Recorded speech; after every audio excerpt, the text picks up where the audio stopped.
Okay, thank you.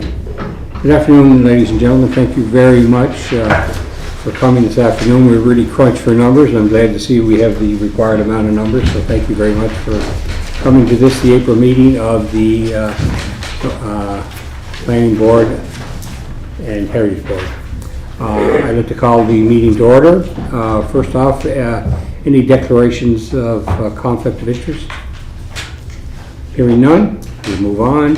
Approval of the agenda. Approval of the agenda for Tuesday, April for today, it's actually April 6th. Do I have a mover? So moved by Bobby, seconded by Rosemary, that the agenda as presented will be adopted. All those in favor?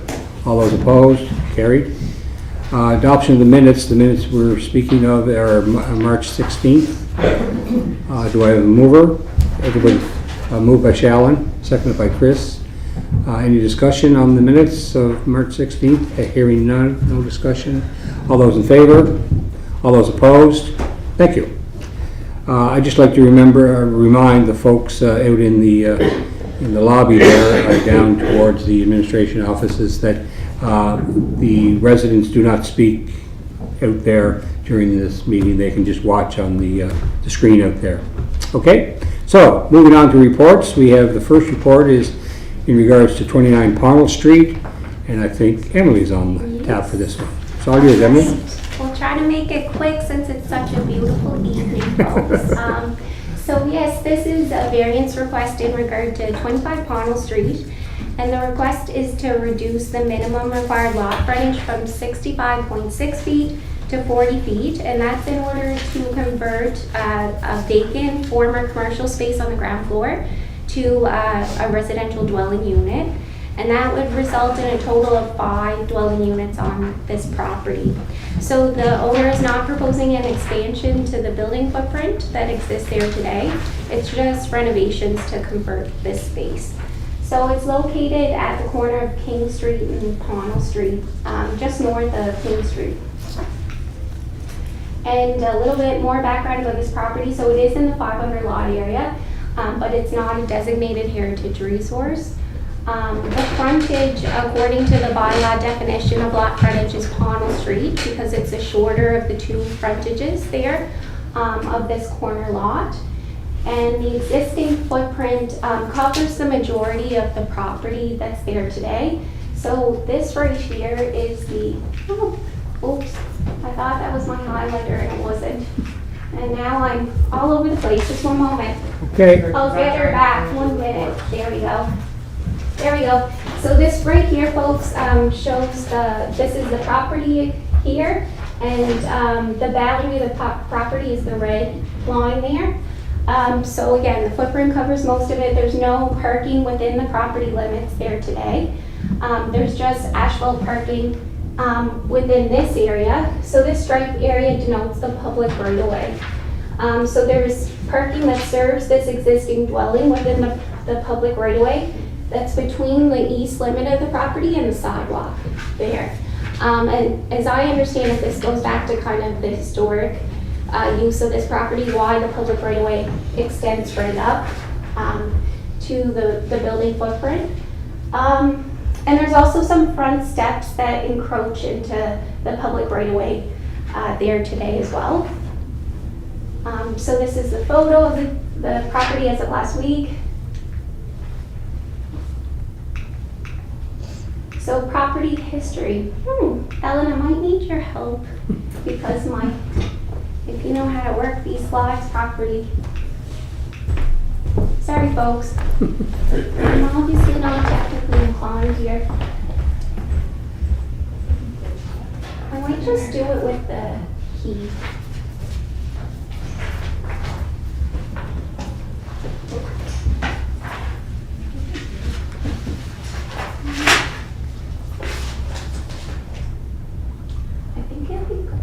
There you go.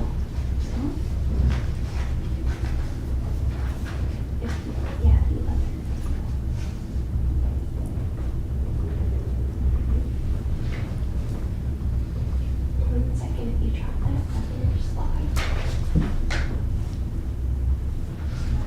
All right, that's very strange. Thank you, Ellen, for trying. I have my slide deck on paper here, so if you excuse me and have patience, I can deliver it. You're just not going to have the benefit of the visuals. But I think, thank you, Ellen, for trying. I swear I had a slide deck prepared for you. But I think these images are definitely the most helpful for you to understand the condition of the property there today. So hopefully that'll help you with your decision making. So in terms of the surrounding area, the properties are mostly low to medium density residential, except for the property to the north. That's auto body repair shop that exists there today. So there is some history of this property. It goes back to September 2013. The city went through a zoning bylaw amendment process, and that was for the 500 lot area. Through that process, this property and surrounding properties got rezoned from business office commercial C1 to downtown neighborhood. And the downtown neighborhood zone permits a limited number of non-residential uses compared to the former C1 zone. In February 2014, our office issued a permit for a ground floor bakery shop within this area we're looking at today. That was permitted in the former C1 zone, but not in this new DN zone. So it was a legal, non-conforming use of the property. And this bakery shop closed in August 2018 and remained vacant for 6+ months. So we have this regulation in our zoning bylaw, it's 5.5.3, that says a non-conforming use shall not be permitted to resume if it's been discontinued for 6 consecutive months, which occurred here, except what can exist must be in conformity with the bylaw, so it has to be a permitted use within the zone. So in September 2018, Heritage Board approved an application for exterior renovations to this dwelling or existing building there, provided that final details were reviewed and approved by the Planning and Heritage Department. And although the owner hasn't submitted an application, a building permit application for these exterior renovations, they have been making efforts to work collaboratively with staff to review the design and just make sure it's in keeping with the design standards for the 500 lot area. So I think they are making efforts to conform with the zoning bylaw standards. And then the next kind of milestone is in June 2019. So the owner filed an application to amend the official plan and rezone the property to downtown mixed-use neighborhood. And that is, their intent behind that was to permit a wider range of non-residential uses within this space. And City Council in June 2019 refused this application, and they determined that a non-residential use on the ground floor would be better dealt with on a case-by-case basis through the variance approval process. So that's kind of how the owner got to where they are today. It was a challenge to introduce a non-residential use within that commercial space, so they decided to convert it to residential, which is permitted in the bylaw, subject to them meeting this frontage requirement. So we circulated public notice in keeping with the bylaw requirements. We received 1 letter of support and 1 letter of concern, which a hard copy has been circulated to you folks. The concern was just in regard to overflow of parking into surrounding private parking spaces. So there's lots of official plan policies and objectives that support this type of development. You can review that, it's in the report, the analysis section there. So certainly the official plan supports it. As we talked about the DN zone requirements, it requires this frontage of 65.6 feet. But there's also this clause in our bylaw regulation 6.2.1 that states, no person who owns a lot having less than the minimum frontage required by the bylaw shall be deprived of the ability to make reasonable use of the lot in accordance with the zone it's located. So it meets all other requirements for the zone apart from the frontage requirement, what's being asked of today. In terms of parking requirements, the bylaw does not require any additional parking for renovations or changes in use within the 500 lot area when there's no increase to the floor area beyond 390 square meters. It also doesn't require additional parking beyond what existed on the property on that day. So there's no existing parking on the lot as of today, so no additional parking is required through this process. And there's no expansion to the building footprint either. So as a result, we have no parking requirements for the applicant.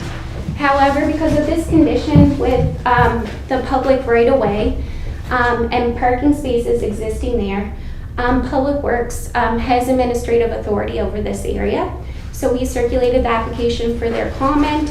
Public Works is of the understanding that these parking spaces were introduced by a former property owner without the appropriate approvals from the city. So Public Works has indicated that they'd be willing to enter into an encroachment agreement for any, steps, staircases, porches, whatever, that are encroaching into the public right-of-way. But that's provided that the owner removes the asphalt parking in the front and replaces it with topsoil and sodding at their expense. And that city staff obtain a copy of a survey and drawings showing the alterations and how they encroach into the right-of-way, so that an encroachment agreement could be prepared based on that.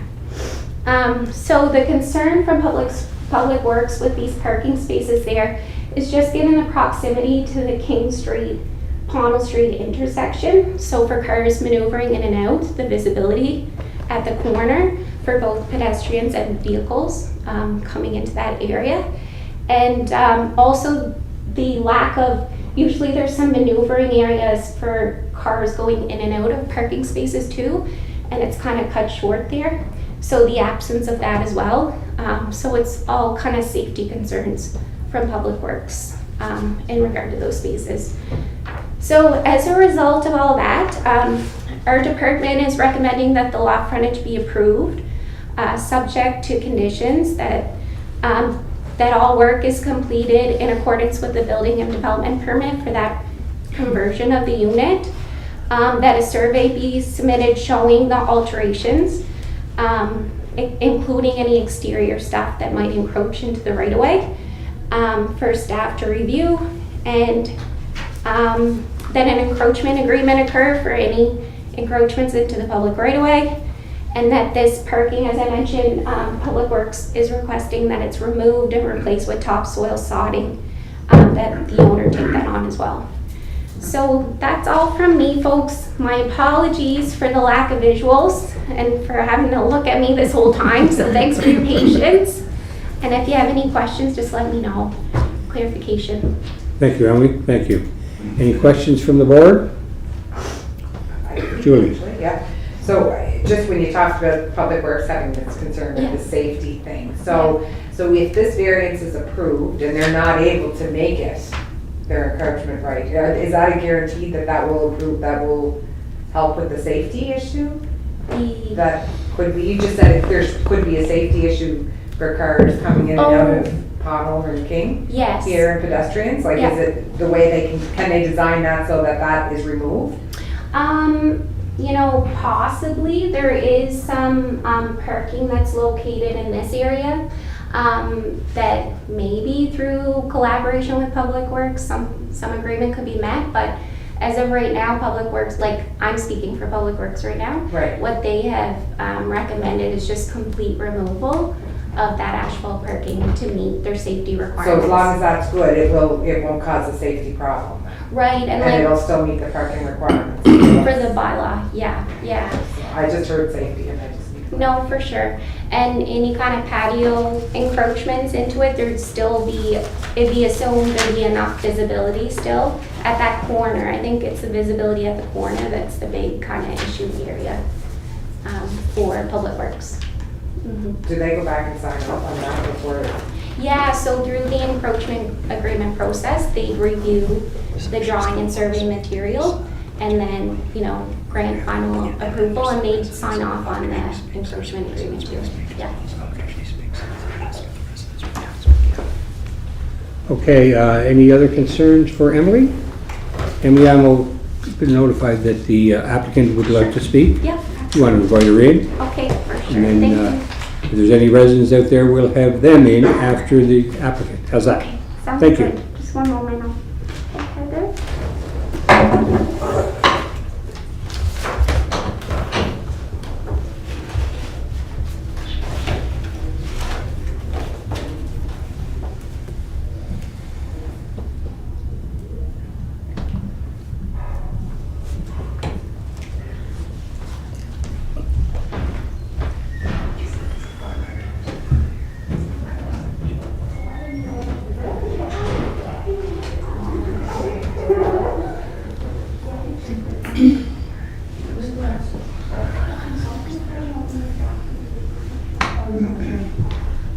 Hello. Hi Heather, how are you? Hi, good, how are you? Great. I'm standing at a podium right now. This is Chris Taylor. He's been my contractor doing a lot of the work for Connell's so far, well, the last renovations anyway. So thank you for having me and thank you for helping me navigate this whole process. I think Chris is also maybe going to speak on some of the things. I know that you didn't have visuals, so I was a little bit jealous that you guys were seeing pictures, but then I found out you weren't seeing anything. I question the safety issue for the corner. It's probably the most open corner in terms of visibility on that whole street, especially with the auto glass, like the auto glass dealership across. Like that's a whole open parking lot. Not to mention the setback of my building, the parking actually creates probably more visibility than any other corner on that street. Without that parking, I'd probably lose tenants. Personally, I wouldn't get an apartment that didn't have parking with it. So that's a bit of an issue. And also just the concern that I bought a building under the impression that parking was there, whether it was commercial or residential. So I think there are just a few things that I have, I don't know, I guess some questions or issues about the issues. And that's pretty much it. I think I'm just trying to, it's been a process with this building. All the other units are completely renovated except that front space, and the exterior, I'm not happy with the exterior because it doesn't reflect what's going on the inside of the other units, and I'm just anxious to get it moving forward and kind of, go with the flow of where that neighborhood's going. So, yeah, did you want anything else? I think the biggest concern today with this variance is not with what's happening inside the building, but what's happening outside the building. As you can understand, there were 5 units in the building. One was commercial, and trouble with a tenant led Heather to lose that commercial distinction in the building, which then, as we find out, leads to not really being able to do anything with that space because we need to apply for a variance for the 5th unit. In losing that commercial space, it seems that the parking gets lost too. And from my understanding, that parking has been there for decades. It's been there probably 80, 90 years. So it's... The commercial space at least has been. The commercial space has been. I don't know how far back, here's some pictures here. I don't know how far back it goes. But we're aware this has been a commercial space for at least 80 years. Anyway, I wonder, there's a cement, a 2-foot cement blocking in front of the building there that will be removed in this renovation that takes the parking from 18 feet to 20 plus feet. So that might be, that might weigh on the safety issues. As when I had my truck in there working this fall, it was close to the sidewalk, but that 2 feet is probably going to take it right off the sidewalk. But I'm not sure if you've been by the building, but it's basically like a flower bed that's a 2-foot concrete thing that sticks out from the building off on one side, which is not very nice. So when we do the renovation, if it goes forward, the door will be centered, so it's underneath the door at the top, so everything's a little more symmetrical. We're talking with Heritage, but probably 2 vertical windows on each side, and taking away that like obviously moving just a little deck, so it's just centered in the front, and then there'd be, without that concrete, there'd be spot just for 2 parking spots on either side. So still centered, still with like a path in the middle, but still allowing for 2 parking spots on either side, so that's. And I guess today, coming into the meeting, we took a drive down Pownell to see what other buildings would be in the same situation. And there are many similar buildings with commercial parking in the same way, perpendicular to the road. Some wouldn't even be a full 20 feet. So we just took some pictures to try to understand where this is going. But yeah, it's a very important issue. Probably the most important issue is the parking for the building at this point in time. So I guess that's the case. So that's really the only condition that I have an issue with. The other ones in terms of supplying the surveys and, working with the Heritage Board and all of that stuff, that kind of was a given anyway. Like we knew that would be happening. And then applying for the permits and with the inspectors and stuff. So the only condition that really is causing a problem on our end would be the asphalt removal. Okay. Yeah. All right, folks, members of the board, questions for our guests? Sure. So, Basil. to the chair, so how many parking spots are you potentially losing there?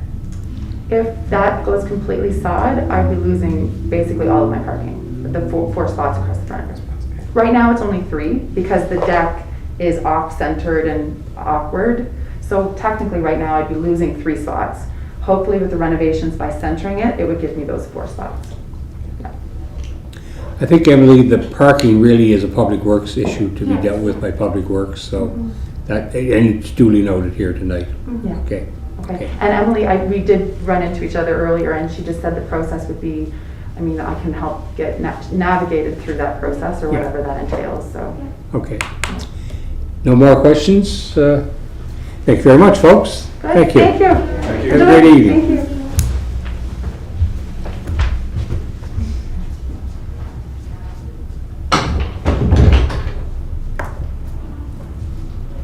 Residents next. Next up, residents. Thank you. No, from out there. Oh, Is there any out there? Oh. Residents, sorry. Sorry, One Em. second, I'll check.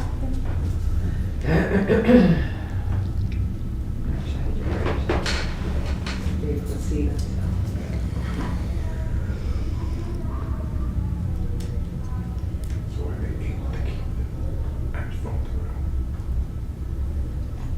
doesn't sound.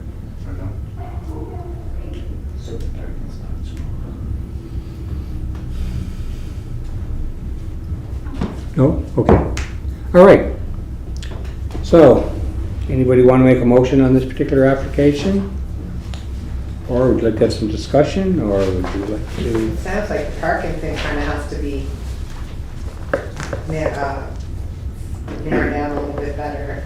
She's really saying that that's going to directly impact what she needs, and it's not really a planning board issue, because it was a safety concern brought by Public Works, but maybe that's something that before, we can accept this, but is that going to be what the property owner? I think they don't understand, this is my own interpretation, they don't understand what a right-of-way is. The land belongs to the city of Charlottetown, and they want to use that particular area to park cars on. So, there's a clash right there, right from the get-go. And is that what I'm looking at? Yeah. Just to try and understand, so there's 2 cars parked, she moves that metal thing and centers that door, she'll have 2 extra spots. Is that on the city right away, those parking Yes. spots there? Yeah. They are, So okay. that red striping kind of denotes the public right of way, and the building footprint really goes right up to the public right of way right now. There might be a little tiny bit of space, but it's very minimal. Yeah. So it would be public, or those permits that you apply for street parking, basically. Yeah, residential parking. That's the word, Yeah. thank you, yeah. But when you buy a building with the history, sorry, can Go I? ahead. With the history of parking, does it not, how much of it comes forward with, you know what I mean? Like, Tradition. Well, he said 8 years. it's been there a lot longer than that. That's We used to what I work was for thinking when he said 8 Arcade years, Street, but- And it's been there since the Yeah. early 90s. been the same way. Kind of like squatters' rights. Well, I mean, that's not what they call it, so. What do you say, Mr. Forbes? It's a lot Or more, Emily? it's a lot more difficult to acquire them on the city's public right of way. I don't dispute what the applicant is indicating, but, and there is a lot of encroachments all over the downtown, but most of it was not resolved. So the fact is, when people are coming forward, this is, 2021, I mean, and they're, you can look around town and maybe similar circumstances, but they're asking the city for something at this time. They're asking for an additional unit, that's fine, staff agree with that, and we don't require the parking. Again, we realize it's going to be a burden on the property owner for their tenants, but again, the Pond Street garage is just up the street. There may be other opportunities that can be acquired, but Mr. Adams is just more concerned about, it is on the city's right of way. It's been on there a long time, but this is the opportunity to possibly correct it. And it's the sight line on that corner. There's supposed to be a 20-foot, there's nothing's supposed to be from the corner of any intersection within 20 feet from where the corner extends out 20 feet back, anything that obstructs it. So that's possibly a bit of his concern there, as well as the fact is, if you got a big vehicle there, it's backing out then on the sidewalk. So, these are historical things that are trying to straighten out. You are correct that, if we're deferring on the recommendation from another department, but to your question, it's owned by the city of Charlottetown. Pretty confident. If it was private property, your ability to get what's called prescriptive rights is a little bit different than I think if it's owned by the public. We're the public, so again, I defer to Mr. Adams, but that's his concern. I know it's going to place a burden on the property owner, but again, it's not precluding us from saying yes to what she wants to do this evening. Oh, no, it doesn't, Yeah, no. yeah. Bob, I have Basil first. You had your I think I've hand? answered. Okay. Bobby? Just an observation, if you look at the white car and the fence beside it, it looks like it can drive up to the sidewalk. Is that reasonable that those people would own out to the sidewalk, that her property? Yeah, so this is actually on the survey, this is the adjacent building you're looking at here. Yep. And this also denotes the right of way, so they're also Okay, so very there as close to well. it. And just based on my site visit, yeah, they do have a fence that kind of encloses that area right now. I mean, I don't know the background on that, how long it's been there, but it's a heritage designated property. I will say that we identified that on the register. And just on that little front yard, there's a number of them with little front yards that they're able to maintain. They may or may not have documentation on it. Again, I don't necessarily speak for Mr. Adams, but it's not so much of a concern there because people are not crossing over the sidewalk, right? He's dealing with the street, the sidewalk, and then with the other side of that sidewalk. And it's that traffic going across the sidewalk as well as the sight lines from the two streets that is of a concern for him. So again, there's lots of encroachments in the downtown. This isn't unique, but it is possibly unique if they're parking the way they are on this property because it is a corner lot. Shallon? Yeah, I was just wondering, is there like a number of new units that get added that would trigger more residential parking being added in that area? Or- If they were expanding the size of the building, the footprint of the building at a certain size, like if maybe they put maybe a third floor on the building, it would trigger it, but it's because of the lack of conformity in the downtown in general, there's a lot of breathing room there because of these circumstances, so they're not required to provide us any additional parking. But again, if you're a landlord, I certainly appreciate it's a lot easier to rent a unit if you have a parking space that goes with it. Rich? Just, when you talk about parking, sidewalk, street, that applies to literally all the houses downtown. They all come across sidewalks onto a street. Right, but And I know it's near the corner, but that is set back enough when you're down at the corner, where visibility is good on that corner. It's a lot less visibility at Max Auto Glass across the street. But I guess that's the distinction. Max has been there since likely 1940, right? A long time. And that's been there a long time, but it's the same as the National Building Code. If you're in an old Victorian house and you haven't touched it, but then you come in 2021 and you want to do upgrades, you move it from never having a code, it's got to meet the current code. That's the circumstance that's happening in this case. And again, we're not trying to be punitive to this property owner or any property owner, but these are historical issues that haven't been resolved, and Max I know very well because I drive by every day, and the property owner is correct as to that does have cars in it, but again, that's been there for a long, long time, and they're asking for something, and they're trying to get these things formalized. So Mr. Adams is willing to sign off on the encroachments of the steps and those other things, but that, there's a little bit of quid pro quo, I think, in his mind to straighten up the historical issue that's happening there. And again, it's not really for this board, to test the councillor, as alluded to, it's not for us to, that's really would be Public Works has to be on board on that part of this application. Okay, yep. Okay. Rich? Oh, I'm sorry, Rosemary. I just had a different question. I'm wondering if the planning department has reviewed the plans for alterations on the exterior of the property? I'm just looking at the minutes here. Yeah, the owner has come to us with concept drawings because, again, they've been attempting to make sure it meets the design standards for the 500 lot area. They haven't come with a permit application yet for that, but I mean, they could probably speak to this better than me, but I think the intent, once this is resolved, to come in with a building permit all at once for all this work, including exterior too. But I think they're making every effort to conform to the design for sure with the exterior. Mm-hmm. Okay, thanks, Emily. Rich? I was just gonna make a motion to move that we accept. Oh, Chris? Mr. Chair, just one question, just so I can understand this. Would we be doing this if they didn't have the lapse in rental? Like when the tenant left?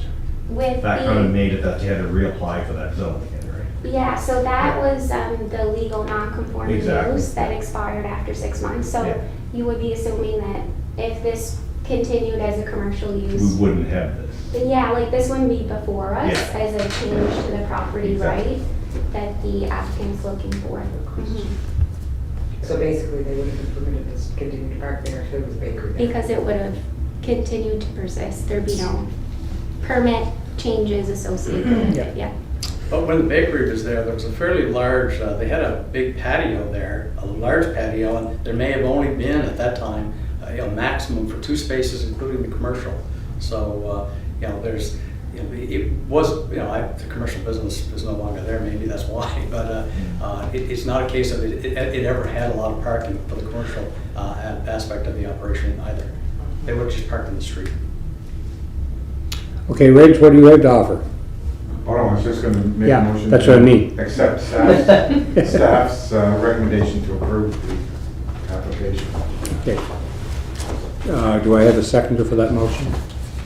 Seconded, been moved by Reg and seconded by Shalyn that the application, the request of the applicant to alter the, whatever, would jazz it up with some other word, but to alter the Frontage requirement. frontage, thank you, of the said property be approved as presented. Do you want anything to talk about in the resolution, talking about the Public Works requirement for approval on the, do we need that? I don't think so. I don't think that precludes her from continuing that discussion with Yeah. Public Works. Yeah. But this will allow her to continue on. She Yeah. can continue that conversation. They Yes. can work out something. It's beyond this group. Yeah. But it keeps her moving. And again, I mean, it's not a, it is kind of a unique situation that's not easy, but it's, but I think there's good rationale on both sides, but it's not our decision. So Yeah. we'll just deal with her planning issues tonight and hopefully send it on council and they can, consider it. Okay, And just through the chair, we have provided the contact information to Heather, the owner, for the Public Works point person there, who she can speak with. good, about okay, good, this. Yeah. okay. Any further discussion on the resolution? Okay, all those in favor? All those opposed? Motion carried 7-0. Thank you, Ally. Thank you, guys. Thank you, Emily. Thank you both. The second item on the agenda is 129 Pownell Street, and Laurel is going to present on this particular issue. All yours, Laurel. 2 seconds. Okay. Are you there? Yeah, I am here. I'm hiding. Is this what you presented for? running a puppet show behind the podium. Yeah, okay, I have to say. No, not you want, it's a different panel. 79 panel? Okay, no, that's fine. Did you say 129? 129 Pond. Oh, no, I'm sorry, that one actually, It doesn't have to be That here. was a minor variance, and we didn't receive any response. So it doesn't have to be here. So we won't have to go forward. Okay, all right, thank you. I No, thought it meant something so that changes the water and the beans. We're going to move on to Angus Drive. Yes. And by coincidence, that's Laurel also, so. I'm busy tonight. So this was before the board last month, and it's a request to rezone Lot 40 Angus Drive. Oops. Right here, right here, and 213 St. Peters Road. So Angus Drive would be to rezone from R1L zone to mixed-use corridor, and 413 St. Peters Road is to rezone from R2 zone to mixed-use corridor as well, and also to amend the future land use map of the official plan for Angus Drive from Lot 40 and 413 St. Peters Road from mature neighborhood to village center commercial. There's also a request to consolidate the properties, and it would be to consolidate these two lots with the existing mills. So this application, last month, the board voted for it to proceed through public consultation, and we did send out notification letters to the public, and we received 8 responses, and all responses were in opposition to the proposed rezoning.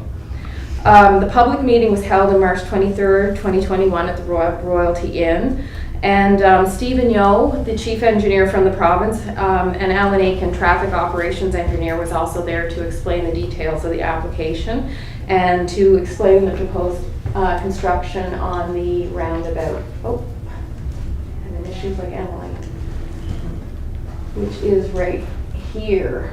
So these are the 2 lots that I showed you earlier. Now, there were comments at the public meeting. We had 6 people that spoke. All comments were also in opposition, and it was mainly area residents and people that were located close to the property. So some of the concerns were increased traffic on Angus Drive. They felt that it would be disruptive to the enjoyment of their property. Traffic should not be permitted to access Mel's from Angus Drive, but should have to access Mel's from St. Peters Road. They also felt that there would be effects on the property values in their area. They also had safety concerns for pedestrians. I'm just going to move forward.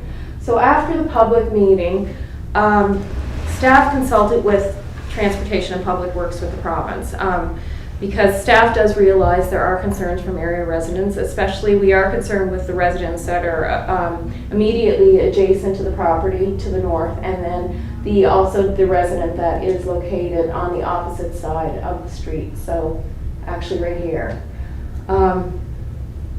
And we feel that those 2 residents would have the most impact. The residents to the north, there wouldn't be a lot of impact from this proposed development, because traffic, when it comes off the highway, it's going to go into this access.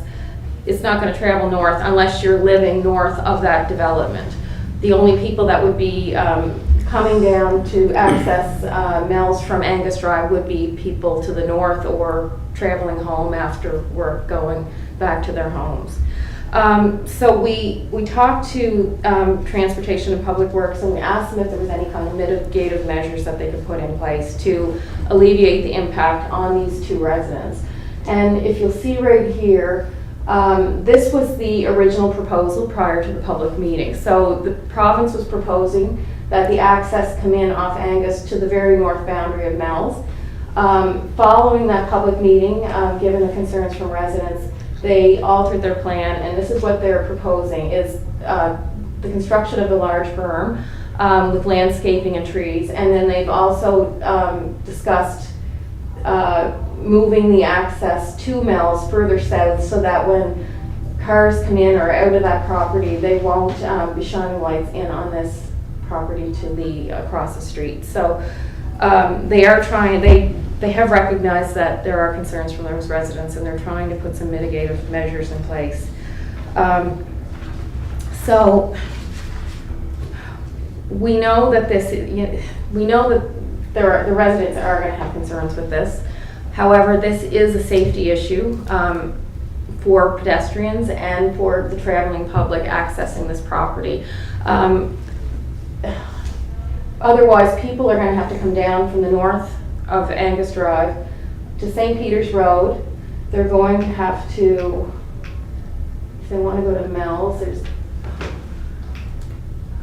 you'll see here, this slide actually shows Mel's, and then this is the roundabout at McWilliams. So you would actually have to come through here, go around this roundabout, and then double back to go to this development before you could access the property. So in the interest of safety, we are recommending that this proposal be put forward, and we just feel that for the interest of the public in general, that is the best option. So if there's anything any questions I can answer, I'm here to do so. Okay. Councilor McKay? Of course, I have questions, I know, and this is my area, so I do appreciate the application. We talked about safety, and I guess that there was some other good points that they brought up that night. You know, they talked about the gas tankers coming in, the delivery trucks coming in. Are they coming in, it's a plan that they're going to come in off of Angus Drive as well? The province has indicated that they would be coming in and out of St. Peter's Road. Okay. So they didn't want the tankers accessing off of Angus Drive. So they've spoken to the property owner, and they want to make sure that he has enough room so that those trucks can maneuver. They're going to go down the roundabout, come back around and go, which to me, if they're expected to do that, and I know listening to my residents, it's probably not a whole lot different if residents have to. And yes, we have a lot of development the north side of this property, which means yes, traffic is going to increase on these quiet residential streets. It's just, that's going to be the fact. They're going to come down. We've approved 59 duplex lots. We have 300 and plus lots happening on Montgomery Heights. That is going to happen. So these quiet residential streets, it is going to impact more than just 2 residents, for sure. So that is a concern for them, you know, and I understand, you know, I understand the business concern. The question with rezoning, another concern is when we rezone to commercial property, there's as of right expansion opportunity there. And I did ask the question at the public meeting, and there's been no indication of anything right now, but they don't have to come back at that point, right? They can. Well, they would have to come back if they're intensifying the use. They would have to come back because they would have to get approval from the province for St. Peter's Road, depending on what the use is, and if it's intensification, there would be access issues more than likely. They would, and if there's intensification of use that would affect the province, it would also affect the city. So I would expect our public works manager would also have to comment. So could it be rezoned, if it was going to be rezoned with CDA instead? No, because it's not 3 acres. Okay. Councilor McCabe, could I get a clarification on your second point there? Absolutely. About the increase in traffic on the streets? Yeah. Because of the subdivision? From the north, so Yeah. you're on Parent Street. Yeah. And you're going down to Mel's. Mel's, Yeah. I know the concern is that lack of business is going to happen as a Yeah. result. That's impossible. That place, when they did the traffic count of 72 cars Yeah. in the morning coming out of St. Peter's Road, Yeah. anybody could go there Friday, Saturday, 25 Yeah. degree day on the way to Stanhope. You're talking, there's hundreds of cars that Yes. go there. Yeah. And they will continue to. It is a liquor depot. Everything's there. But I'm talking about the increase in I know. on the So you're up on streets. Parent Street, you're coming down. Yeah, You're gonna come down McCrae Drive, you're gonna cut across Avonlea Drive, you're gonna go up Darrah Street, you're gonna cut across Short Street and down, you're gonna go down to the easy access into Mills. yes. So all the development that's happening right now in the north east Yeah. royalty, they're all gonna start traveling. But that increase in traffic though, Councilor McCabe, is not the result of this project. It's from other projects. We're talking about, No, because they're not coming down, they're gonna go straight down McCrae Drive and they're gonna get out on the roundabout at McCrae Drive. They're not gonna come down through all these side streets to get to Mel's yeah. on the new access that Yeah. we're gonna approve if we're gonna approve it. But those people are on that road, that street, because they settled on those streets up north, right? The increase in traffic on Angus, Yeah. that traffic you're referring to is not generated by the changes that Mr. Yo from the province is putting in place. Well, it is in a sense, Councillor Duffy, because they are going to access that way. That's the way they're gonna come Yeah. down and travel to Mel's, which is the only commercial property we have Yeah. east of Kentucky Fried Chicken. So everybody, I'm at Mel's Yes. 7 times a day. Yes. Like, so, and I'm okay to go around the roundabout to get to Mel's personally, but I won't be able to support this. There's just too many Yeah, people in okay. my area that are not comfortable with this the way it is. Sure. So I just had concerns on the, Okay. you know, the trucks and Yeah. if I knew the plan and if the residents were aware of everything, maybe it would be different for them. And change is hard, I get that, but I don't see that this is a necessity. I think in and out is, I think the less traffic you want to put onto St. Peter's Road, for people that are running for a quarter mile, the better, because you're funneling people onto 2 roundabouts. It would be about a kilometer between those 2 roundabouts to double back. It's just, in the interest of safety, it's a safer proposal. If you can route traffic off a street that has less traffic than one that's busy, it's a safer alternative. I Okay. guess I look at Riverside Drives and stuff and I know if people have to get to where they're going, you're still gonna do what you have to do to get there without. But Riverside Drive is probably developed too to a different standard than this area would be. I mean, I'm not a traffic engineer, but I think that road holds more capacity than this one would. It's dealing with, you know, a different type of traffic. It's like a busier area. But, I mean, that's something that the Public Works Manager and the traffic engineer from the province should comment on, not really myself. No, I know. Mr. Kenny and then Reg, please. So I was just going to say, I think safety is the overriding factor here, and I'll be supporting the staff's recommendation. Reg. And I just wanted to quote from Mr. Yoli, he said, "The province has had previous projects where commercial business cannot have access to a secondary street, but if there is an ability to do this, the department would prefer it to happen for safety reasons." So this is all about safety, and I believe by doing what they're planning to do, we're making residents safer than putting them back out on the highway and circling around these roundabouts. That's my big concern, is you gotta make it safe when you can. And with the new pathways and walkways and sidewalks and lighting that's gonna be provided, it's gonna be much safer than what we see on a Friday night, coming in and out of there when the liquor store is closed. And I think those lights and stuff are still gonna go regardless if they're coming. But even to add it while they're doing it though, is gonna make it a much more visible place for people to walk to and walk away from. Okay. That's all. Anyone else? Ready for a resolution then? Anybody want to put a resolution forward? I'll make one comment first. if I Oh, can, sure, Chair. please. Sure. One comment that you made about the trucks coming in. I was there today, and there was 2 18-wheelers there. One was backed up towards the building, and the other was pulled in off of St. Peter's Road. So I could see them coming up Angus to come in so they could drive back out again, which would make a lot of sense if you're, as compared to pulling in off St. Peter's Road. Then if you want to back up to the building to unload, you've got to, somewhere in that parking lot, or then where the house is now, if it came down, then back up into there. But it is, like I said, there was 2 there today, and 1 is each way, because of the tightness of current space. But that's, I mean, that was what was indicated to me by Steve Yo with the province, that the traffic, like tanker trucks, delivery trucks will have to exit the property from St. Peter's Road, not Angus Drive, that it's not meant for that purpose. Now, what measures they're putting in place for that, he didn't indicate to me, but he did seem adamant on that. So I imagine there will be something done to stop that. Mr. Chair. I can confirm that with him. If you feel it's in the interest of this board to council, you can put that in as a term and condition. All tanker trucks cannot utilize the Angus Street access. You know, it's up to you as to if you want to consider that. as a recommend, but going with any, if you're gonna support it, you could add that to that. Okay, thank you. So keep that in mind, whoever's going to move this, second and vote,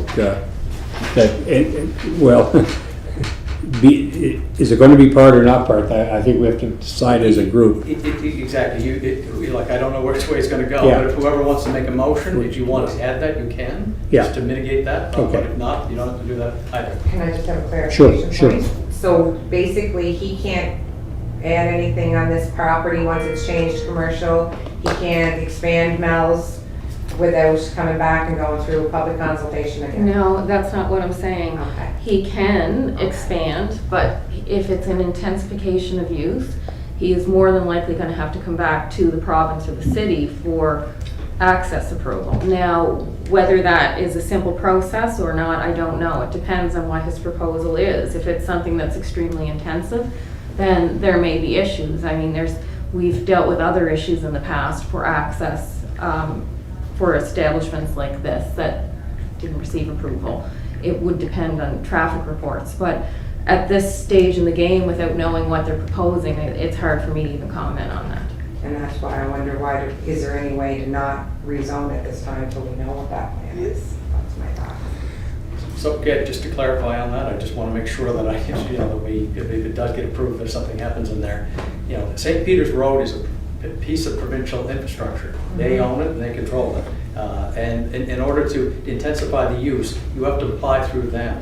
But again, it is through them and not necessarily us. Right. Laurel is indicating we may have a similar concern. I just want to clarify, but it'll be up to the province. If they say yes, it's yes. We don't have any more control over our residents. Now, they may consult with us, and we may have a similar feeling, but again, that's the only control on it, is that it's a provincially designated route, and they can control the intensification of use. Yeah, the So, only I just wanted to only clarify. comment we would have would be in relation to Angus Drive. That's a city street. Right.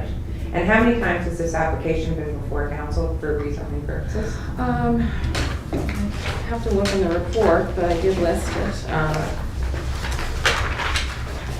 There was various types of applications. So property history is January 6, 2014, and it looks like the last application was September 10th, 2015, in exception to the one now. So 1, 2, 3, 4, 5, 6 applications, but some of those applications were deferred at the request, I believe, of the applicant, until they were able to The get three more information. applications were not supported at that time. No, and the reason why they were not supported was, at the time, the province and the city had concerns with allowing that business to intensify without an access onto Angus Drive and without a roundabout or a controlled intersection at Angus Drive. At that time, they did not feel it was safe to allow it without the proper infrastructure in place. Thank you. Yeah, in all fairness, this is, some of the previous applications were just ditto of the previous act, of a previous act, where they're waiting for this infrastructure to be there. And that's just to set the fairness factor there. How are we doing now with recommendation? Are we ready? Emily, Chris, Can I, okay. Mr. Chair, one question. Did they ever mention just an in from Angus Drive, and then you wouldn't have the headlight issue and all that? No, I think the issue is they need, well, the, you need the in and the out. That was what resident did recommend that, just an in off Angus Drive. And why would you need it in and an out? Well, I don't think they want all the traffic then exiting onto St. Peter's.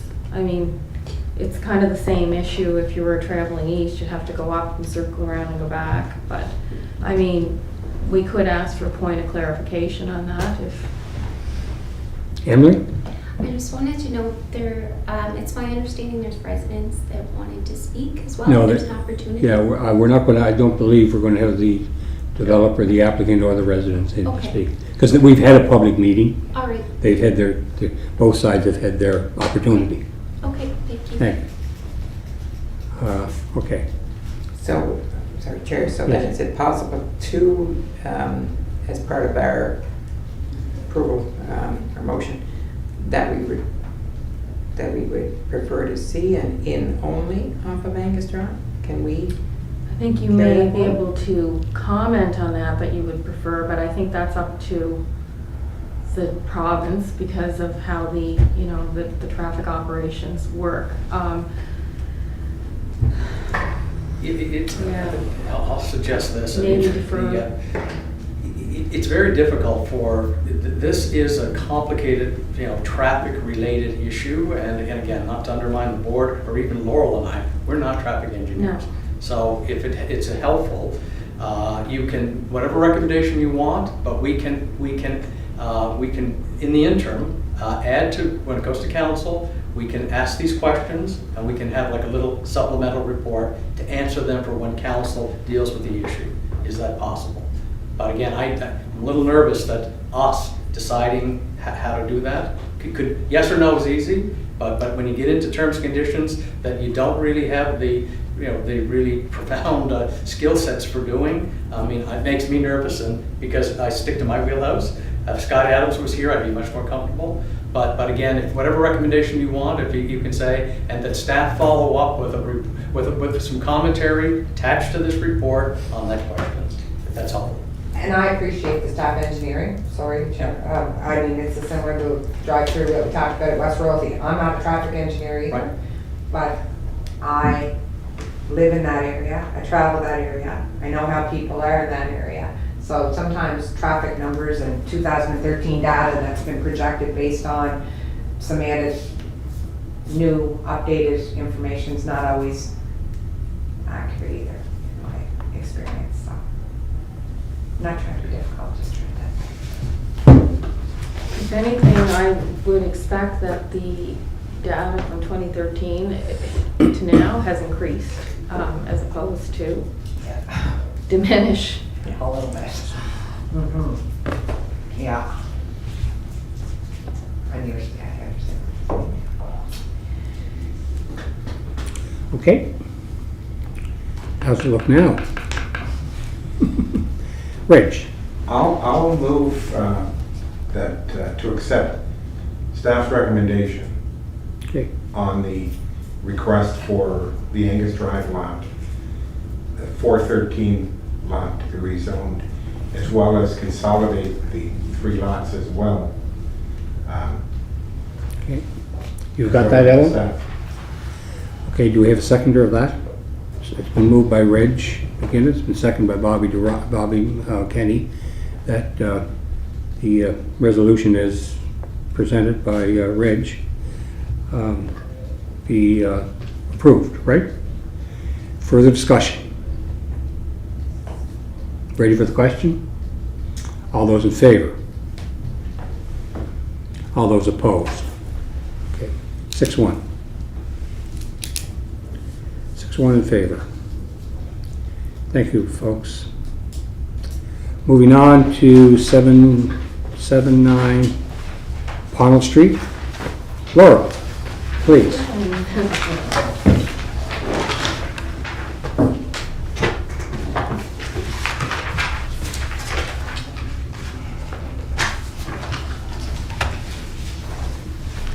Okay, so this also was before the board last month for recommendation to proceed to public consultation, and the board did vote for to proceed to public consultation, and it's a application for a site-specific exemption from the requirement under section 34.2, permitted uses at grade on walkable streets of the zoning and development bylaw. It also requires an amendment to the official plan to exempt 7 to 9 Ponnell Street from section 4.2.3 sub 2 of the official plan. And this will also result in the creation of a new appendix to the official plan to recognize properties that have been granted site-specific exemptions, and that new appendix would be Appendix B. So the public meeting was held, and prior to that, notification was sent to 33 property owners located within 100 meters of the subject property, We did not receive any responses to the notification letter. However, prior to the letter being sent out, we did receive 3 letters of support from area businesses for this application. At the public meeting, one resident spoke. However, his comments centered around the location of the building in relation to the sidewalk, and he had concerns that this section of Pownell is a very busy street with trucks and boat trailers traveling up and down because the yacht club is located at the foot of Pownell Street. Other than that, he didn't really comment on the use in the building. This application, how can I say this? Well, if you look back to the waterfront plan, these were measures that were put in place at that time to basically to activate the streets and make the streetscapes come alive and have tourists and interactive activities between the buildings and people on the street. The past year, we've seen what's happened. We've experienced COVID.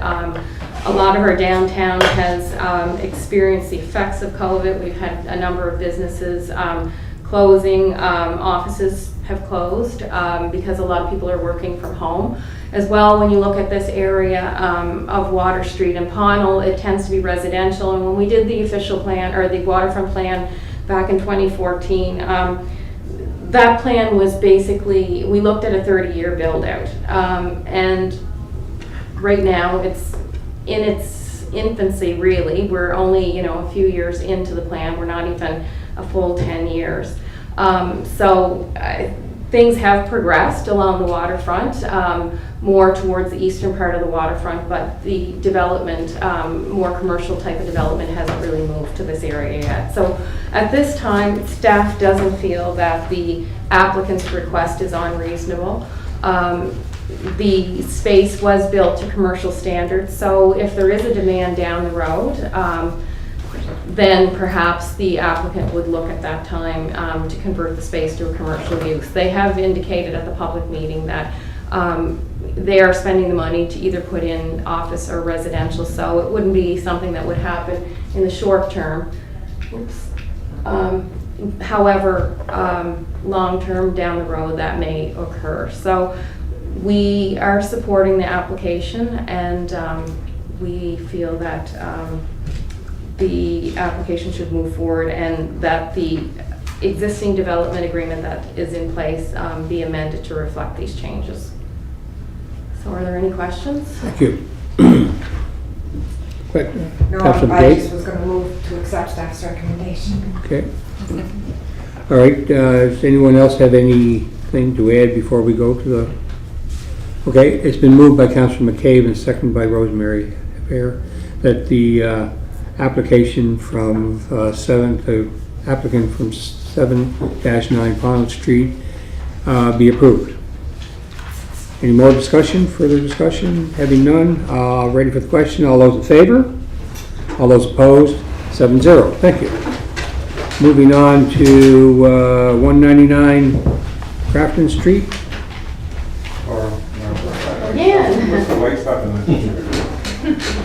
Oh, I don't want to know. I don't want to see that again for at least another 10 months. Sure.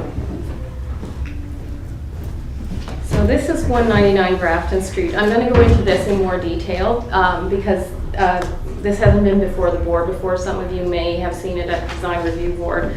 But this is a fairly detailed application, and there are a lot of moving components to it.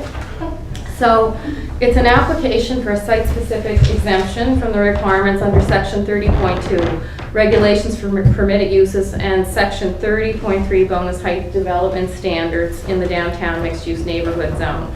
In addition, this application will also require a lot consolidation of 7 properties under PID number 342790. The proposal is to allow a 6-story multi-residential building consisting of 4 stories of apartments on top of a 2-story parking garage at grade with 4 additional units and a lobby at ground level. There is also 1 level of underground parking. The proposal includes a bonus height application and the applicant has indicated in their submission that the public benefit they intend to provide is affordable housing. The public benefit component, it will be deferred to Planning Committee for review and a recommendation at a later date. The property it's zoned downtown mixed-use neighborhood, and the bylaw outlines the minimum requirements for permitted uses within the zone. I'm just going to flip through a bit. This is another site plan, survey plan, and just get to the elevations. So, and as I go through, I'll explain some of these variances. So, the applicant has asked for various requirements under the zone to be exempted. Due to the complexity of the project and the amount of exemptions requested, this application cannot proceed through a major variance process like we normally would when we're dealing with variances. The process for site-specific exemption, it's much more robust and will examine all components of the development under one application. So with the site-specific exemption, it also involves a public consultation. So this whole proposal will have to go to public consultation for the bonus height, the variances, and the overall site-specific exemption. So the applicant has submitted a written and graphic submission outlining their proposal. It was required to undergo a design review process. And it did. The proposed building design submission, it was sent to an independent design reviewer. These are the elevations that were sent to the design reviewer. So this is the east elevation facing Hillsborough Street, south elevation facing Grafton Street, and the north elevation facing Clark Street. And I'll just go through the rendered views also so you have a better understanding of what you're looking at. So this is the rendered view from Prince Street. Parking garage is here. This is the entrance. Rendered view from Prince Street also, just from a different angle. Again, this is your parking garage. Rendered view from south of Prince and Grafton. Just shows some of the interaction on the street and how it will present itself among the existing buildings. Rendered view from southwest of Prince and Grafton Street intersection. You can kind of see it here. This is the existing smaller apartment building located across from the church. Rendered view from southwest of Prince Street and Grafton Street intersection. And again, Prince Street looking down from, this would be the beer garden. So Kent Street would be here. And again, another view. And then this is the rendered view from Hillsborough Street and Grafton intersection. So, what do we do?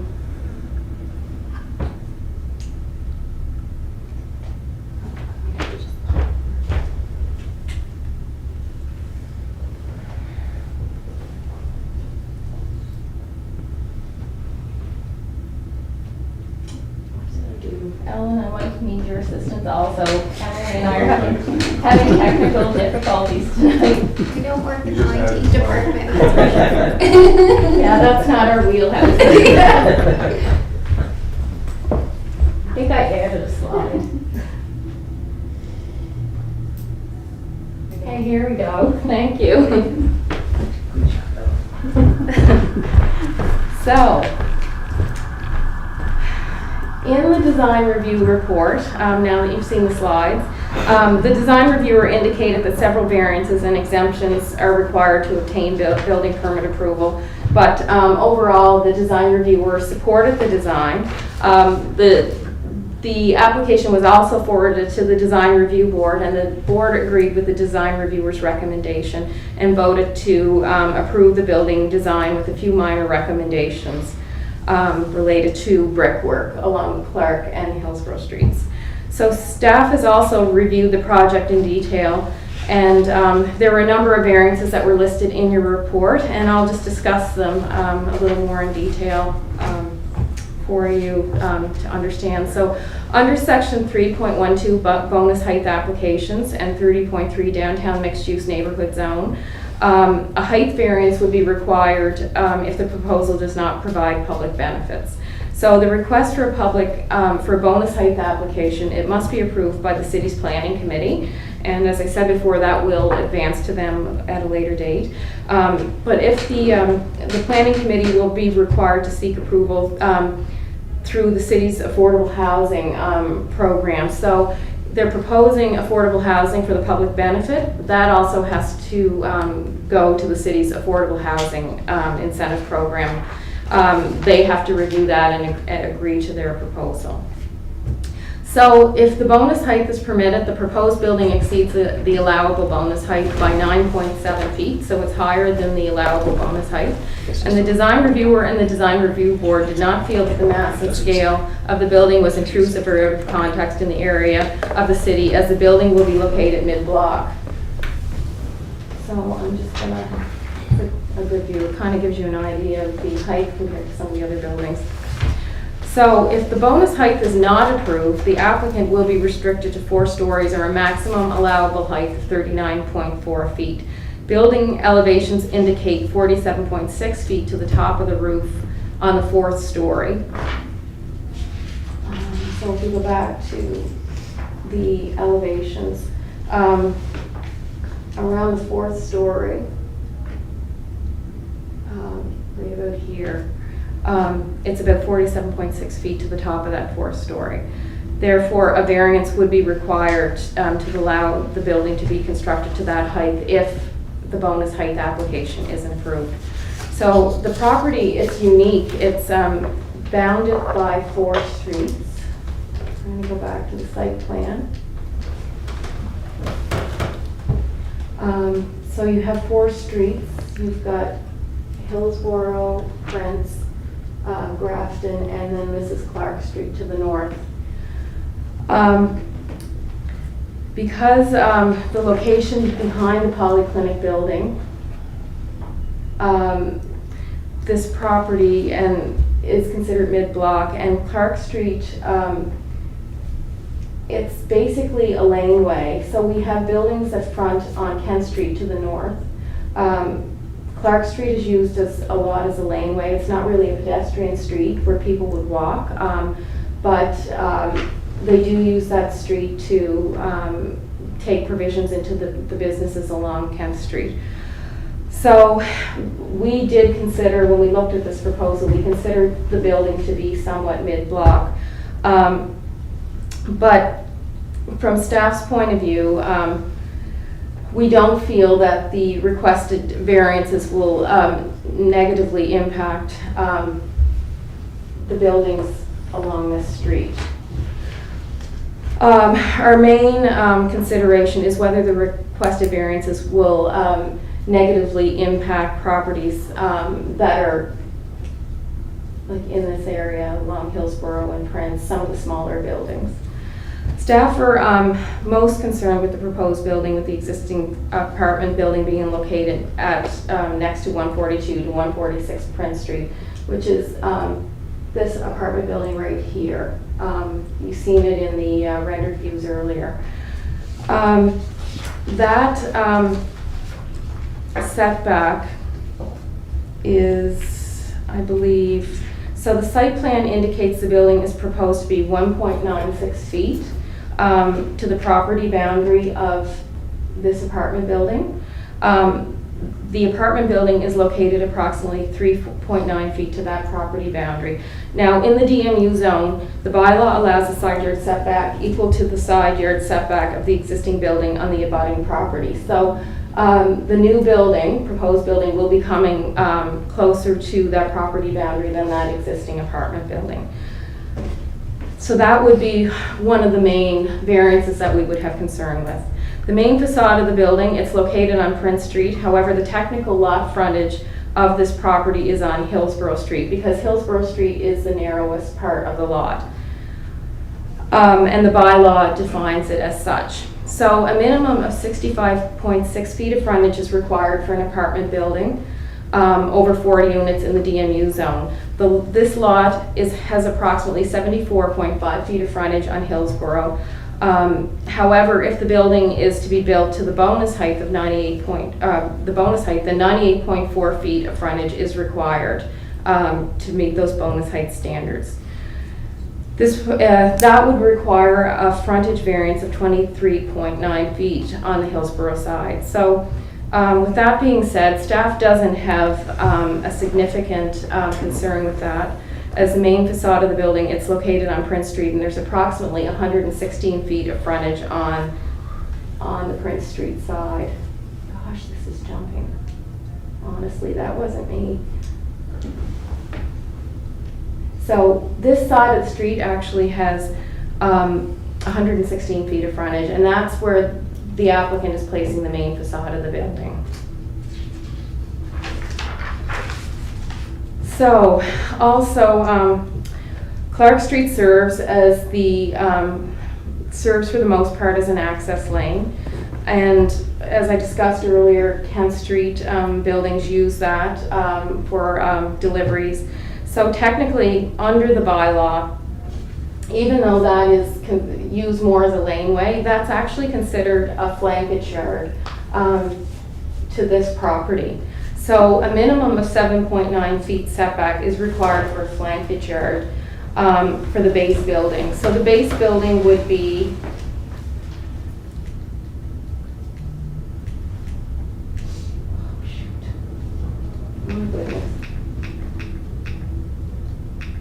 the base building, when we talk about it,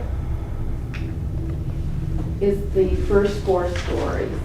And then anything above the base building, so it would be about here, is considered where the step back has to occur. So you're required to build to a setback at the base building, and then your stories above that have to be stepped back. So along Clark Street, the developer is proposing a 2-foot setback, and the main consideration of the location of the building along Clark Street is the proximity to the laneway. So we have consulted with the Public Works Manager, and he's indicated that the 2-foot setback will allow enough room for snow removal and clearing and street operations. So there are also existing power lines along Clark Street that need to be relocated, and that will have to be done at the property owner's expense. The applicant has indicated that his intent is to bury the power lines, and we would need a drawing from him at some point to show where those lines are going to be relocated to. So above the, getting back to the setback and the step back, above the base building, the step back is required. And that step back is 9.8 feet, and that's required above the 4th story on Clark Street. So combined with the 5-foot flankage yard variance, as I described earlier, a total of 15.7 feet would be required to step the building back above that 4th story. So staff have not applied a step back requirement to the Grafton Street side of the building, as that side of the building, it will be located behind the existing polyclinic building, and it's mid-block, and basically your step back is there for if you have a building that abuts a streetscape, it's to take away the bulk and the scale and the massing of the building from the streetscape where people are interacting along the sidewalk, and to decrease that visual view. So the more significant streetscapes are both Prince and Hillsborough Streets, and the building design, it incorporates step backs with the entrance and exits to the parking garages on those streets. And this was supported by both the design reviewer and the design review board. I'll just flip to the slide.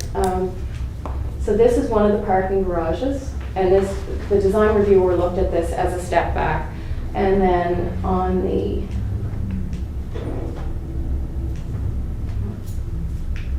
see if I can get a view. This would be the other parking garage on the Prince Street side, but let's see if I can. Yeah, so you see it here. This was also regarded as a step back. So The final variance under this application is a request to exempt those two parking structures from section 7.11.3. The section requires that parking structures in the 500 lot area be constructed to incorporate retail, public, and other uses at the ground level. So the purpose of that requirement is to conceal parking structures and to provide more activity on the street.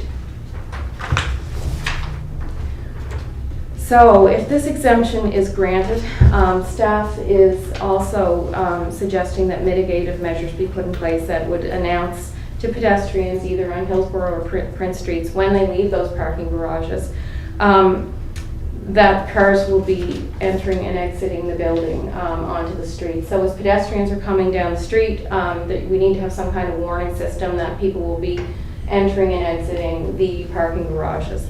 So there's a number of techniques that can be put in place for that, such as alarms, flashing lights, that would warn pedestrians.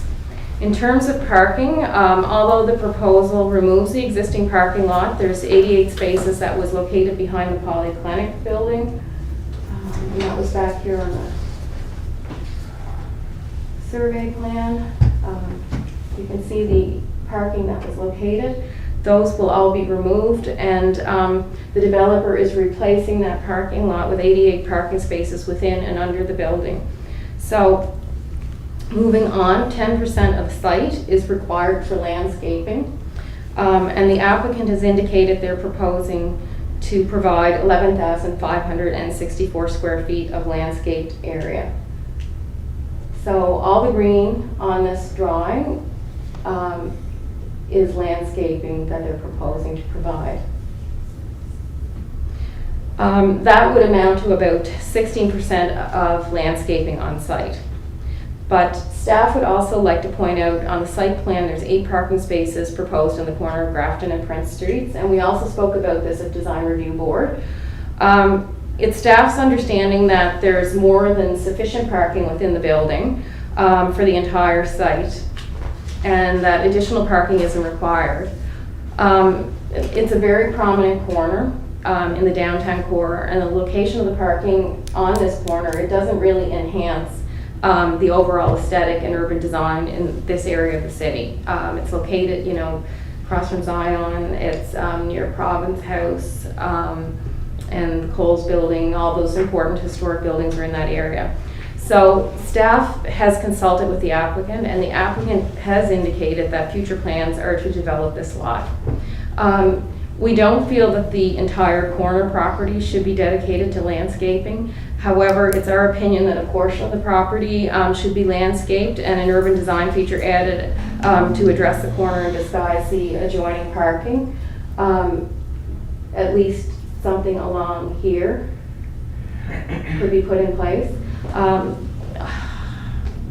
One area I could direct you to that we did something similar is on the corner of Euston Street and Great George, where the federal building, or not the federal building, the is it AIM Trimark building or Investia I think. Invesco building.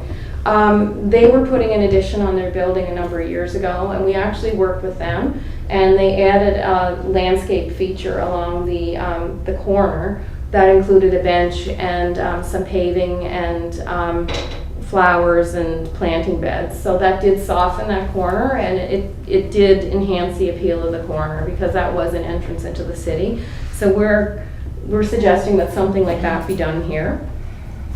And if that is done, the developer may also be able to apply that towards their public benefits for bonus height. So if the application, if it goes to a public hearing, staff and council will hear from the adjoining property owners. We, as with any public process, we can't determine the outcome of the public hearing. However, a lot of these issues that we discussed, they can be better analyzed after hearing from the public. And as it proceeds through planning board and the public process, we'll have a better idea on the recommendations for the variances, and we'll be able to give clearer direction then.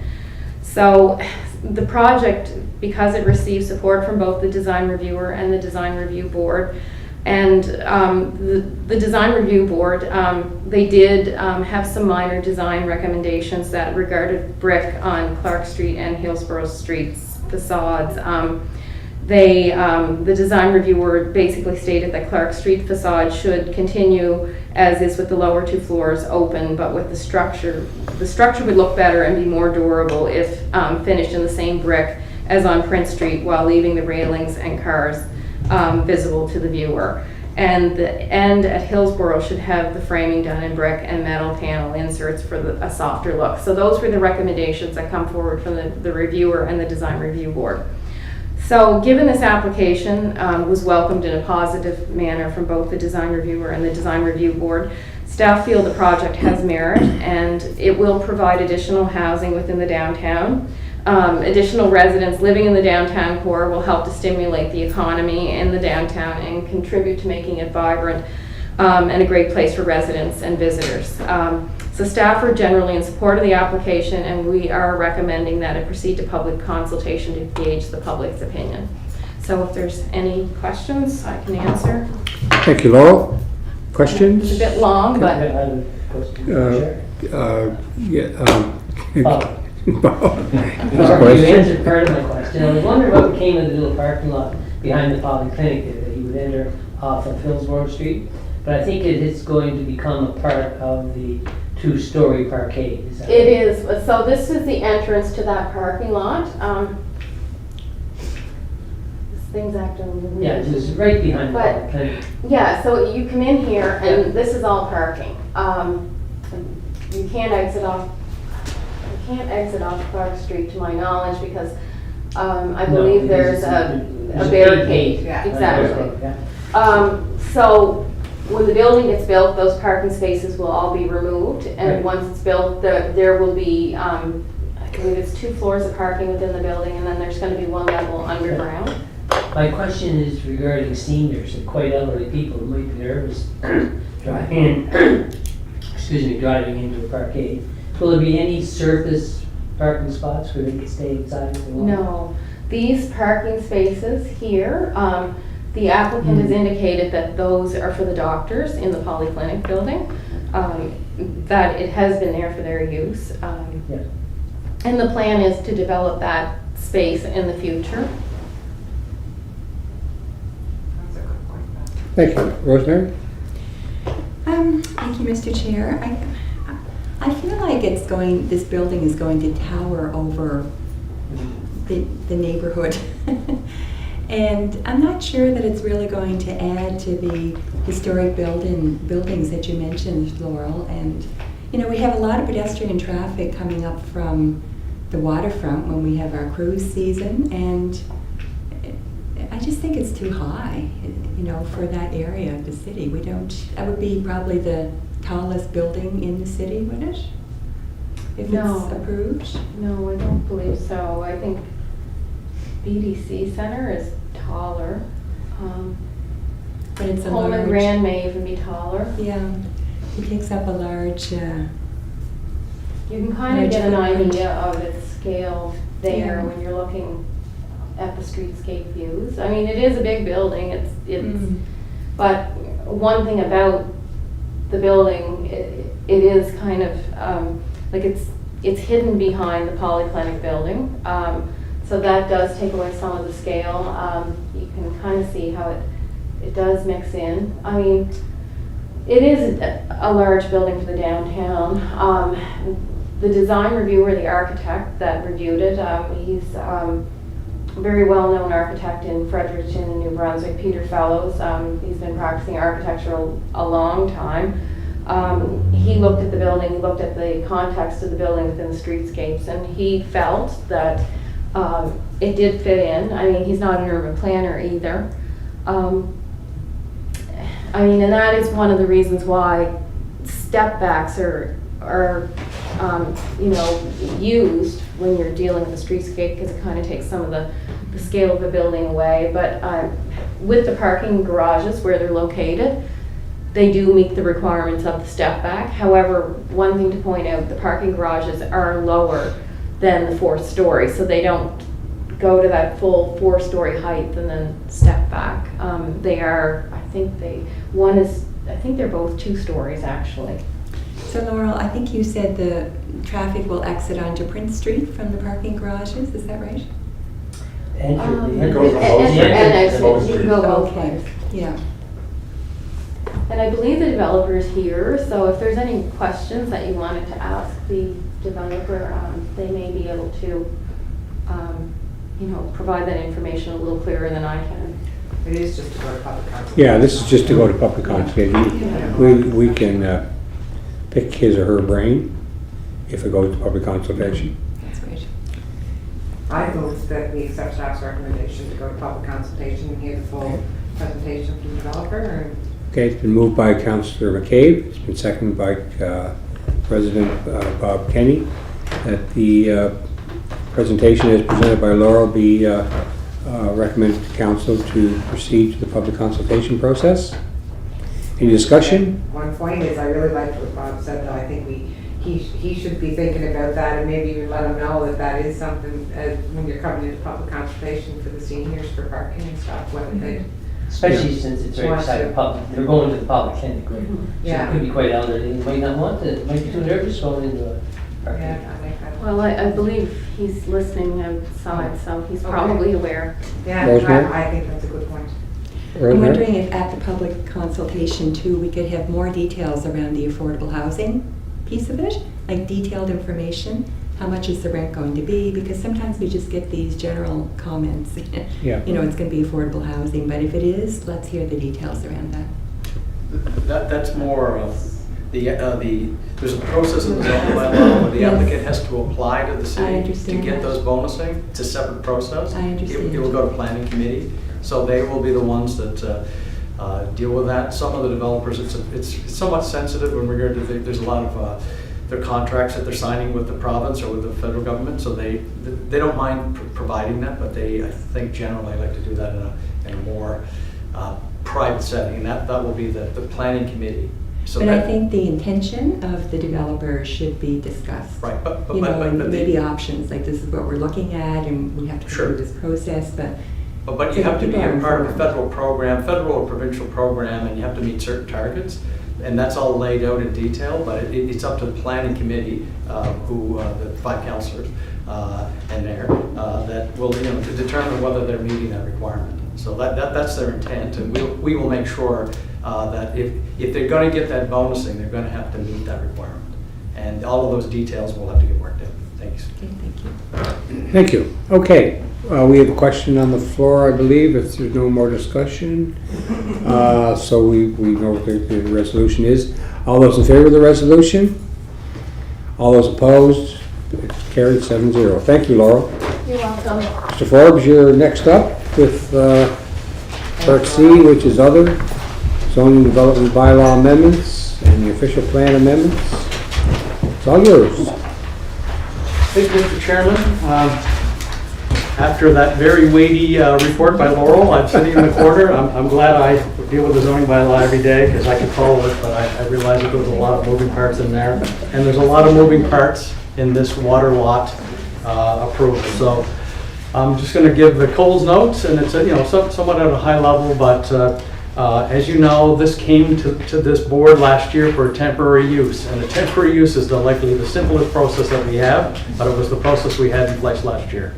We assigned terms and conditions as best we could to deal with the issue of safety as it pertains to the floating dock, and there was they also had some float homes that were in play last year as well. The intent was last year that we would come back with permanent regulations. We've been here a couple of times. It's incredible. When I talk to David Woolley on this, every time we touch it, it gets kind of a little bit larger, and we're going to fully operationalizing this plan. So it started out from this little tiny variance dealing with one property, but then it exposed some issues in the zoning bylaw that all have to be addressed at the same time. So that's why it's taking a little bit longer. In addition to just changing the zoning bylaw, there's changes to the official plan involved in this. And the long and the short of it is that we have this unique context in Charlottetown called water lots. Most other places don't have them. They're all pre-Confederation. They're unique, and there's development rights came with them. Nobody worried about them in the past because hard to get a building on the water. You can do it, but you need it millions and millions of dollars. But because of technology and all kinds of things, it may or may not preclude that in the future. But that was never sorted out in the past. So the old zoning bylaw said that when you're dealing with the zones on a property, if you come up to the coastline or to the edge of a waterway, that the riparian high water mark was the edge of the boundary of the zone, unless you were adjacent to a water lot. And then whatever the water lot was adjacent to, you had the development rights that came with that zone. These are all primarily on the waterfront. There's some that are residential over off of West Street. So, we had to deal with all of that. It started out from this little floating dock and these three little, float homes, and that'll likely, it'll accommodate them in the future. So we played with this a couple of times. How could we come in with a tool in the future to get the float home and maybe the float homes, the three of them down there, and the floating structure, how could we get that approved permanently? You've seen the general terms, conditions that we're looking for a couple of times. They were part of the original temporary use permit. We want to make sure that there's a structural engineer who looks at that dock, that floating dock, and indicates how everything is on it. It's going to handle the load, it's going to handle the occupancy. All of that's in there. So really all of this is doing is setting up the process for the owner of the floating dock to come forward to council as soon as this is approved, if it does get approved, and then to permanently recognize the use. But the additional work had to do with, so then what did we do with all of the balance of those lots that were down there? There's one or two, three maybe in play, but there's at least 50 or 60 of them. So, we put in place, how are we going to deal with the balance of those other water lots? And for all intents and purposes, if you haven't developed them thus far, they're going to be called water lot open space. And if you're familiar with the term open space on land, open space, it either means it's a floodplain, so owned as a park, or it's a restricted area for development. So for all of the other water lots down there that are adjacent to houses on West Street, or they've never been developed, that's what they're going to be zoned and reflected in the official plan. That's going to be their use. But if you're the yacht club, if you're the port or around the port, or there's the other marina that's in front of Peaks Key, that will be called water lot commercial. And it's just going to allow for what's there now, marinas, things like that are historically there. So all of these amendments are doing is then providing, if you're in the water lot commercial zone, you're going to have to apply for an amendment, site-specific amendment to the zoning bylaw to get that approval that the owner of the floating dock wanted last year. And then inside the zoning bylaw, we lay out all the conditions. So if you're going to apply for that, this is what we're going to expect that you provide to us. That involves how we're going to deal with parking, how we're going to deal with the signage. It's somewhat general, but we just don't want people coming in again in the future and that they just have no idea what's even reasonable to ask for. It's all going to be in the zoning bylaw, but you have to ask council for it. So this new tool is giving council, this board, the ability to determine, what is actually going to happen down there on our waterfront. The waterfront is, people have invested millions of dollars for their on land developments, and we need to be careful. Whatever we approve on sitting in the water doesn't compromise the investments that have already been made down there. So, I mean, you've seen all of the official plan policies, what we're trying to achieve down there, view planes, things like that. Give some wiggle room for people who want to apply for that limited type of use for either the floating structures or the floating dock, and then the live aboard vessels, I guess, and depending on how they get approved. And so it's just laying out all of the structure. We want to go to public hearing on that as well. So if you folks are in agreement with that, we will proceed to public hearing. In addition, in this report, there's provision to also change the zoning bylaw dealing with signage as it pertains to murals. So if there's a mural in the downtown, the Arts Advisory Committee deals with murals. They sign off and they send that to council and they say to council, we'd like to approve this mural. Council says, okay, it has no issue with us. It's come up recently that some of those murals have some embedded signage in them, but if it's got signage in them, it plays havoc with the zoning bylaw. So the other amendment that's embedded into the water lot section is just put a mechanism in for, if you're dealing with that scenario with a mural in the downtown and it's got signage in it, it allows someone, the city or the Arts Advisory Committee, someone or the applicant in that case, to make application through the planning board for a variance to the bylaw. Again, gives control to this committee in regard to, is that enough signage, too much signage, whatever. Then if it gets approved through variance for the mural, again, back to council, it will get approved.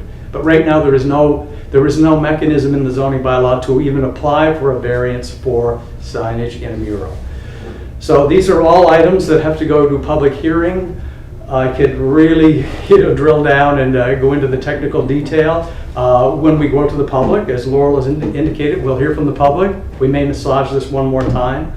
But even though it took a long time to get it resolved, I think in the long run, it will provide a lot more clarity to anybody that's dealing with those water lots and their development rights. It doesn't preclude them from certain things, but they're going to have to come through a public process and make sure that whatever they're proposing is in the public interest.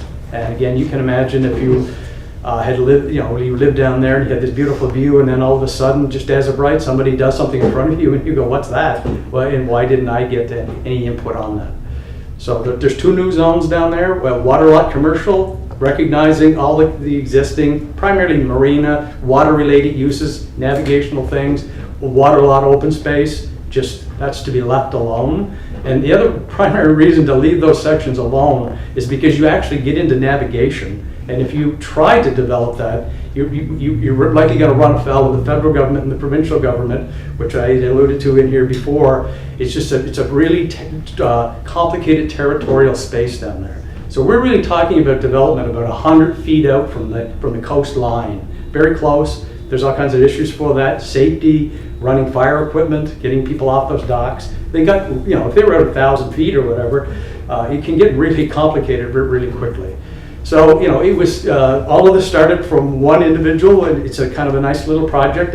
Residents love it, but it had a lot of moving parts on it. And I hope, I didn't give it short shrift in regard to, what we're trying to set up. We will hear from the public, and we'll get some feedback. But I do think it's in a much more robust state than it was initially because of, it's rarely, when we change the zoning bylaw, we have to change the official plan, we have to change the sign bylaw, we have to change the parking standards.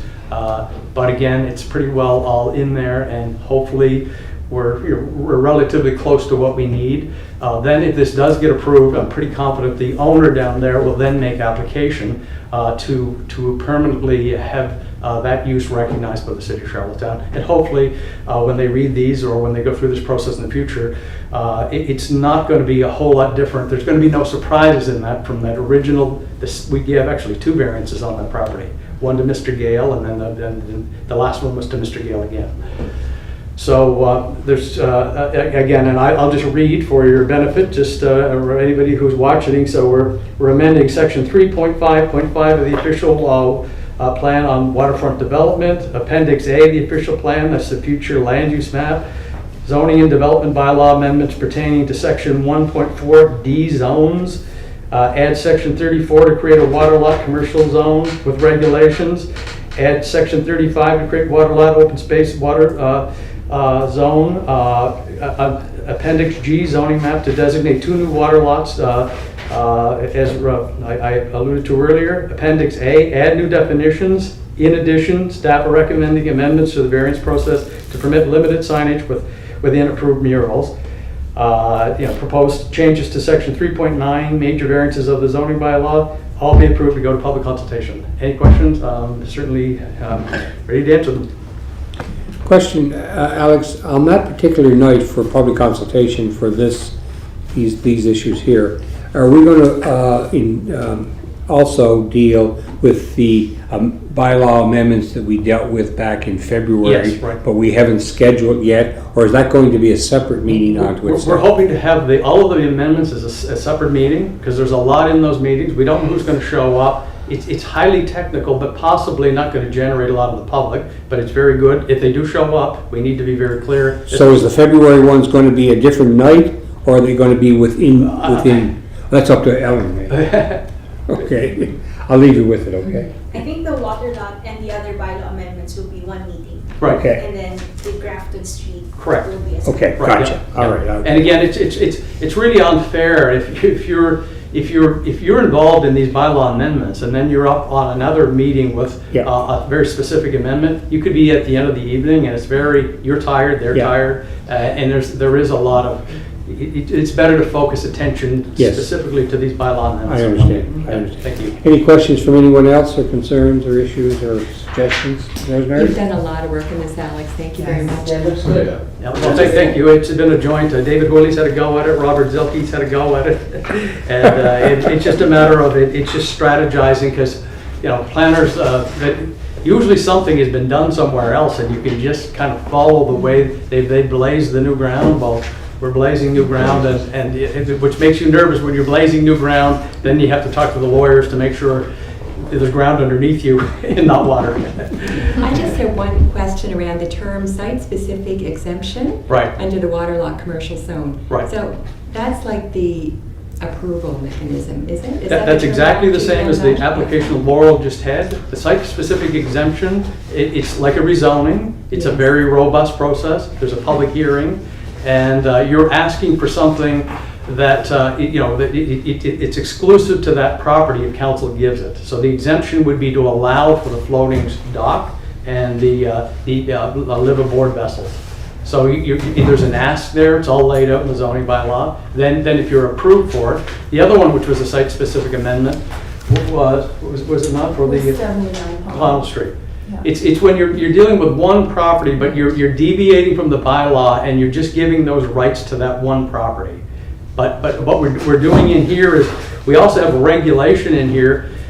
The regulation is usually embedded in the zone and it's as of right if you have the zone, but we're forcing you to apply to get into that zone and then meet all of these regulations. So that somebody that wants to make an application in the future, if they came to us and just said, I want to do something very innovative down there, but they didn't know what conditions they need to be met, they may be shocked to realize, I spent all this money, I got these public out, I didn't know that I needed an engineering report, I didn't yet know that I needed to talk to the federal government and get an approval.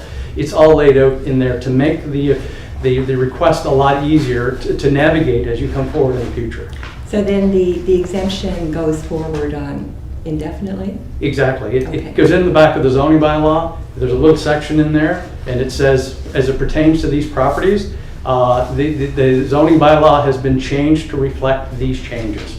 So it runs with the property just like a zone, any zoning. Okay, I need a mover and a seconder of the recommendation. Moved by Councilor McCabe, seconded by Resident Basil, that the foregoing be recommended to council to be forwarded to the public consultation process. Correct. Okay, any further discussion? Having none, all those in favor? All those opposed? 7-0. Thank you, Alan. Yep. Thank you. Thank you, Laurel. Thank you, Emily. I know you're gone home, but oh, I'm sorry. No, new business. Any introduction of new business? Having none, do I have a mover to adjourn? Moved by Councillor McCabe, seconded by Reg McGinnis, that we are adjourned. Thank you very much, folks. You don't